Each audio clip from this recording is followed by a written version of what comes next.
I'm going to be doing the dialogue, the second dialogue of chapter 4, and it's called 누구방이에요? Whose room is this? So we have Sophia talking to Lisa. Lisa 씨, 아파트에 방이 몇 개 있어요? 세 개 있어요. 룸메이트 있어요? 네, 두 명 있어요. 룸메이트도 학생이에요? 네, 제니하고 유미는 생물학을 공부해요. 그리고 제니는 최애 한국어 반 친구예요. 친구예요. 아, 룸메이트들하고 사이가 좋아요. 사이가 아주 좋아요.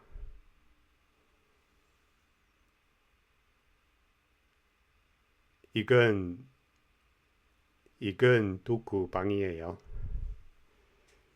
제 방이에요. 방이 참 예뻐요. 고마워요. Okay.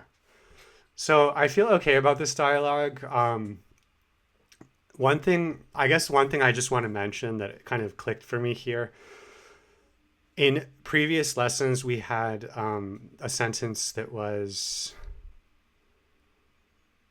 when we learned how to say "I'm studying Korean." It was, for example, if you want to say like "I am studying Korean," you would just say like "저는 한국어를 공부해요."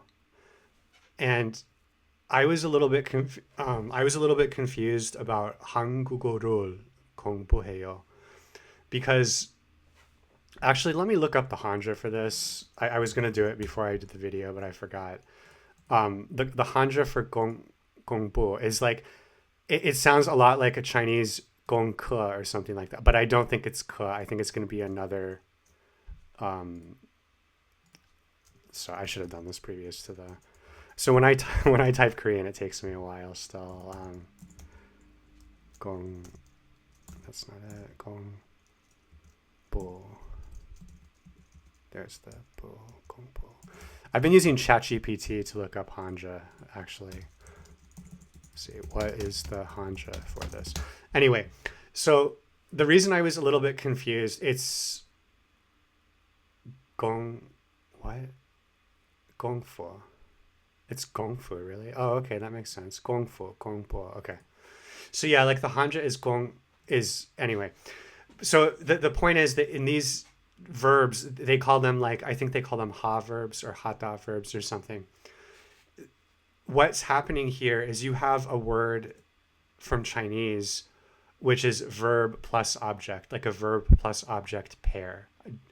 Gong is like a verb, and then fu is more like it depends on the word, but and so when you take these Korean loan words, what they do is they added the do, the hata. So gongbu heyo, gongbu heyo, and that's doing gongbu. So when I first learned 한국어를 공부해요, I was like, why isn't it 한국어 공부를 해요? And what's happening here actually, it seems, and this became clear from this dialogue where you say, it was 제니하고 유미는 생물학을 공부해요. 생물학 is biology. 생물학. 생물학을 is you have ul as the particle after it for the direct object, and then 공부해요. So what's happening basically is that in Korean, even though originally these Chinese loanwords you had to say do 공부 or whatever, it's all been assimilated like mentally into a thing. It's just the verb is just 공부해. 공부해요 is the verb. We don't think of it as doing something. It's just like 공부하다 is like the verb, I guess. And so you wouldn't mark 공부 as the direct object because it's just part of the verb now. Does that make sense? It makes a lot of sense to me. It clicked for me when I was saying this sentence. 생물학을 네, so yeah, 생물학을 공부해요. I was saying that sentence a lot, and it clicked for me. Like, oh, that's what's happening here. Um, this chapter is basically the first encounter with the measure words and stuff in Korean. I'm like this with every language. I hate learning numbers. So the fact that the fact that Korean is using two number systems is like not my favorite thing in the world. I'm not. I'm usually fine like with tedious memorization exercises, but learning numbers for some reason is extra tedious to me. Those Chinese numbers though, half of the numbers are Chinese basically, and those are pretty easy for me to remember. But I haven't practiced counting to 10 in either of the number forms, but I know like il, I, sam, I think is 3. Yeah, in, il, I, sam. And now I'm learning I know say now because say kie, but like I haven't properly learned the numbers yet, and that's something I probably just need to sit down and do. Um, so this chapter also, we got like finally sai is a little bit weird to me, and I haven't really explored it. There's the sentence in here that I'm not. I try not like.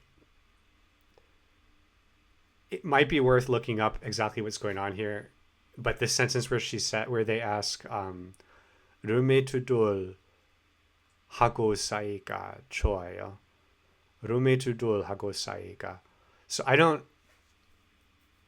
don't quite understand like grammatically what sai is doing. Like saiga, it makes it sound like it's a noun when she says like saiga choyo. It sounds like a noun. But when you say rum에 두돌 하고 사이가 좋아요, it now it still sounds like a noun because I mean you're joining a noun with a noun 하고, but the way like they don't seem equivalent. Like to me, if you're using hako between two things like that, I would think they'd be very equivalent. This implies some kind of equivalence that I'm not quite grasping.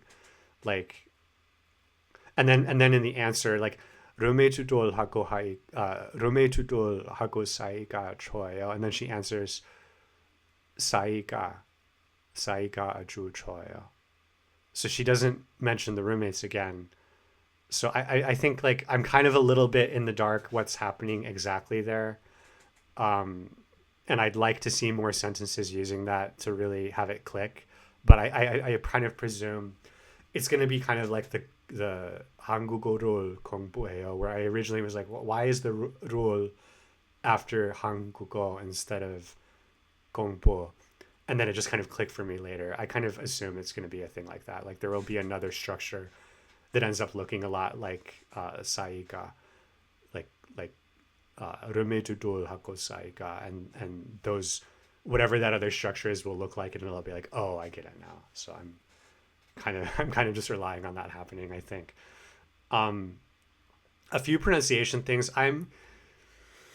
Hangul has a lot of these kind of rules with assimilation and diphthongs and stuff like that, and I'm frankly kind of there's a few words where I don't really know how to pronounce them at this point.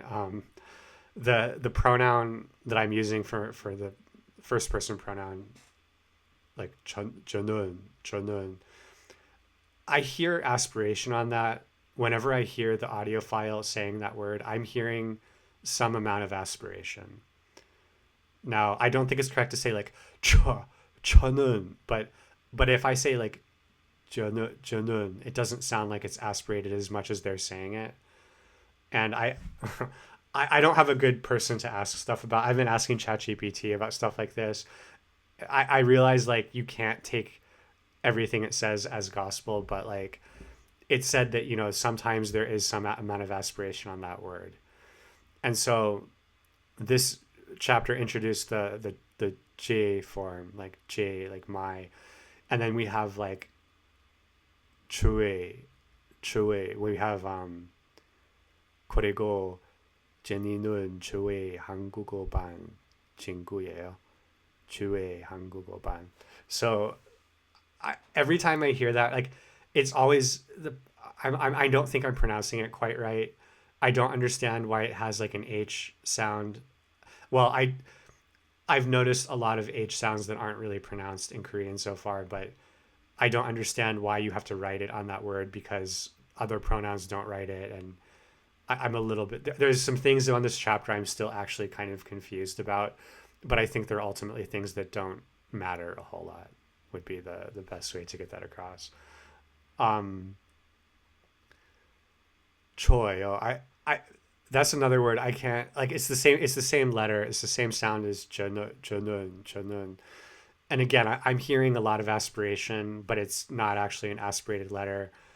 Um, the vowel sound is like, it looks just like it should be, oh, joy, joy, joy, joy, joy.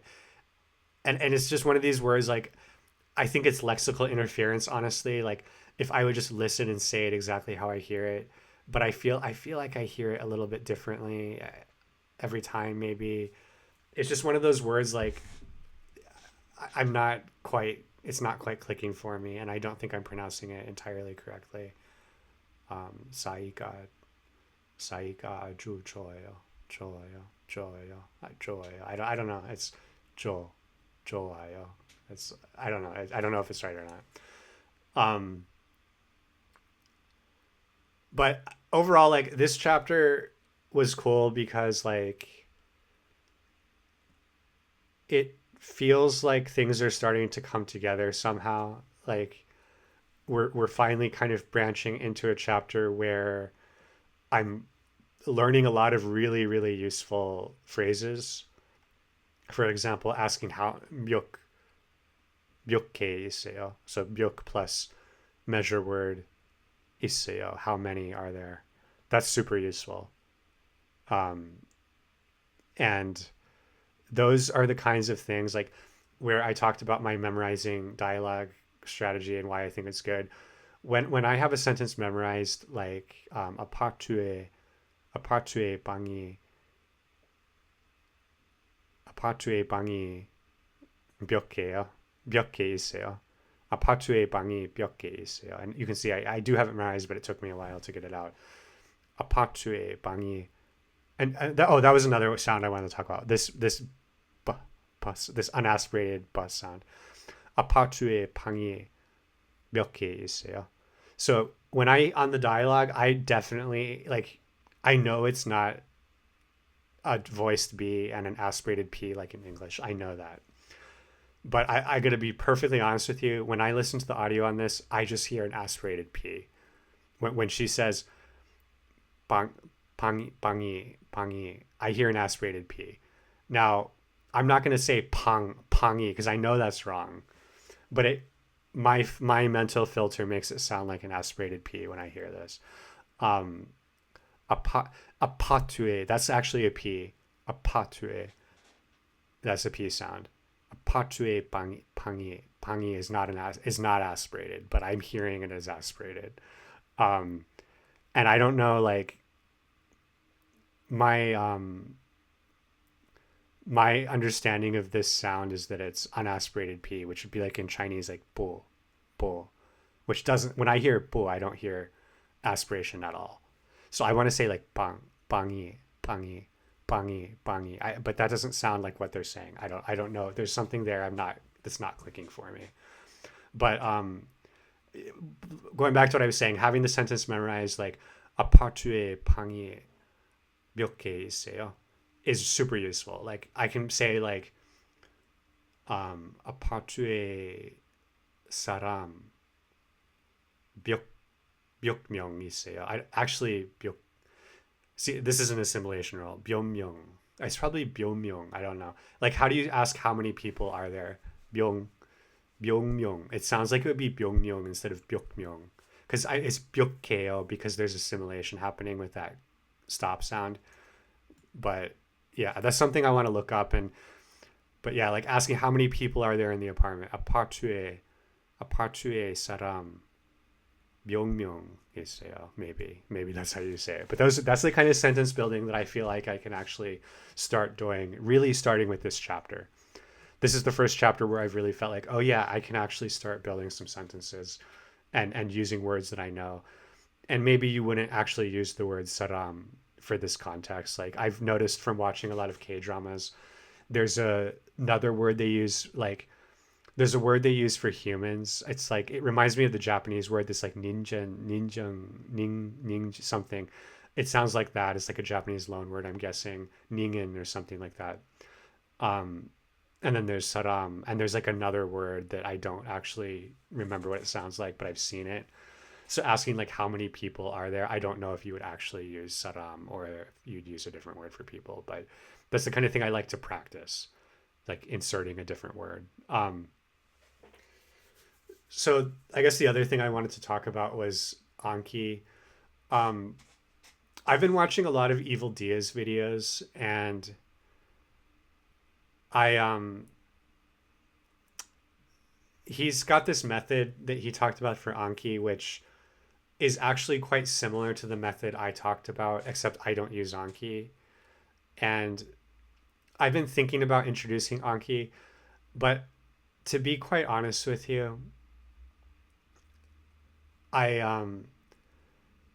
I think he does specifically say this, like you should do what works for you. You don't have to use his method. And I think the way that I build sentences is there's going to be advantages and disadvantages to each. Like, and let me talk about his method real quick. Like he watches a show and he does kind of what I do. Like instead of using a textbook dialogue, though, he's watching like a show or some kind of shorter thing. I think it's usually a show, or he'll watch like a let's play video of a game or something. And then he finds a sentence that he likes that he wants to learn how to use. And what he does is he finds a sentence that has one new thing in it, one thing he doesn't know how to do yet. And then he makes five like variants of it where he switches words out, and then the only thing that he doesn't know is the new thing he's learning. So he gets like five sentences that hit him with that new thing, but all the other words in the sentence are like old things. And in my video where I said learn sentences, not words, it reminds me a lot of that. But what he also does is like then he goes in and he puts all his sentences into like a text to speech engine, and then he makes an Anki card which is just the sound, and he puts the text on it, but he mentions like he only puts the text on it because you have to put something on there, not that he really wants the text on there. He just wants to listen to it, and if he understands it right away he says good. If he doesn't understand it right away he says bad or whatever when he's reviewing the deck. Now I thought about like, okay, I could try doing something like this. I've been meaning to put some sentences into Anki, but I think the thing with my method is I don't I don't think I can see myself consistently doing things like putting sentences into a text to speech engine. I'm also very hesitant about the idea of using a text to speech engine for my primary, like using an hour a day only hearing sentences spoken by a text to speech engine rather than a real speaker. I think that feels a little bit risky to me. It really does. Um, I know there's some that are probably pretty good, but the thing that I'm doing already where I memorize the dialogue and like I show you, like let me try to mine some sentences, right? I can say um like let's see, we had 이건 이건 방이 이건 누구 방이. Did I skip that sentence when I read this? I think I skipped the sentence out entirely. I think I did. There was a sentence which was like 이건 방이 이건 누구 방이에요? And then she says 제 방이에요.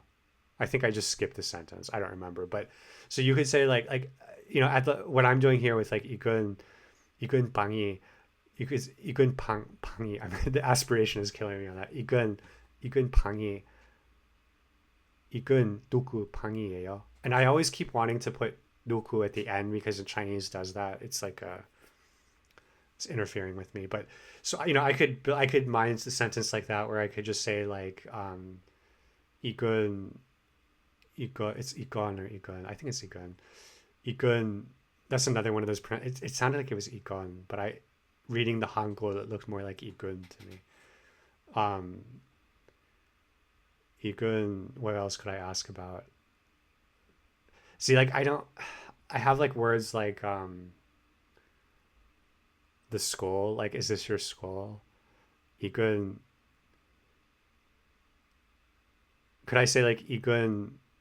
See, this is another for building sentences. I have a lot of difficulty with um, using the word you, just a generic you. Let's say I'm talking to Sophia 씨. Um, 이근 Sophia 씨 학교 있어요. Is this your school? Talking to Sophia. 이근 이근 학교. No, it would be 이근. Yeah, I actually don't know how to say that. And so this is the kind of thing I need to start like trying to figure out. Would I say 이근 학교 이근 학교가 Sophia? I don't think you can do it like that. I think it needs to be 이근, and maybe you wouldn't use 이근 there. Maybe you would just be like Sophia 씨 학교가 있어요. Maybe, I don't know. So yeah, and like this is the kind of thing, like that's a pretty basic thing, and I'm not sure how to say it. And this is also, to be quite honest, like something where it would really help to actually have a teacher to like practice sentences like that. I'm probably going to end up asking ChatGPT, um, like how would I'm going to like type the sentence out how I think it's right and say, is this right? And see what it says. Um, but that's the kind of thing I'm looking at starting to really practice. And the question would be like, do I actually want to commit to taking sentences like that would be a good example, right? 5 sentences about, is this your whatever, and putting them on a flashcard. That would be like the evil DM method, is putting those all on a flashcard and listening. But my method would basically just be to figure out how to say it, and then when I'm practicing, when I'm driving, when I'm at the park, when I'm walking around, whatever it is I'm doing, to just say those sentences aloud from memory to myself, rather than being on my phone and listening and clicking and using spaced repetition. Just, I think the disadvantage of my method is the onus is on me to remember to ask certain questions, to come up with new patterns, try to build new sentences. But this is kind of what I really need to force myself to do. And you just saw me kind of do it live on camera, where it was like, well, could I say it like this? And then just suddenly realizing, I don't know. I have my model sentence, which is 이건 누구방이에요. 이건 누구방이에요. And I could replace just 방이 with other words. But then I'm just asking, whose whatever is this? But how would I ask, is this your whatever? And we did, and that's the other thing, is this chapter introduced the way, which I think is usually just pronounced a particle. We, or we, a. So you could say like, but it also mentioned that that's usually not used in spoken Korean. So like in this example, I could say like, 이건 소피아의 이건 소피아의 학교 있어요. But there's so much going on there that I don't know if I did right. Like, do I need to say 학교가? Probably not. Because I don't think I need to say ga, because um, yeah, I don't. I'm actually getting confused because 방이 has e in it, but I think that's just part of the word. So you have you have 방이에요. You don't say 방이에요. It's just those like merged together, I think. But that's another thing I need to look up. So anyway, I'm leaning toward not using Anki. I think what I have going works pretty well for me, and I don't see myself realistically curating Anki and using. I don't like the idea of having to use software when I have something working that doesn't use software. I mentioned in the video where I talked about this works better for me than comprehensive input, that the big thing I like about it is that I don't need to have stuff with me. I can just practice. Um, But I think the thing that I have to do that I would have to do with the flashcards that I do need to do up front before I'm just on my own is I do need to check that those patterns, check some stuff on the computer, write it down. Maybe it doesn't have to go in the Anki, but at least write it down and know that it's correct. And then I can start practice. I can remember the things that I wrote down and try to practice them when I'm on my own. So I'm going to start doing that like right now. So bye.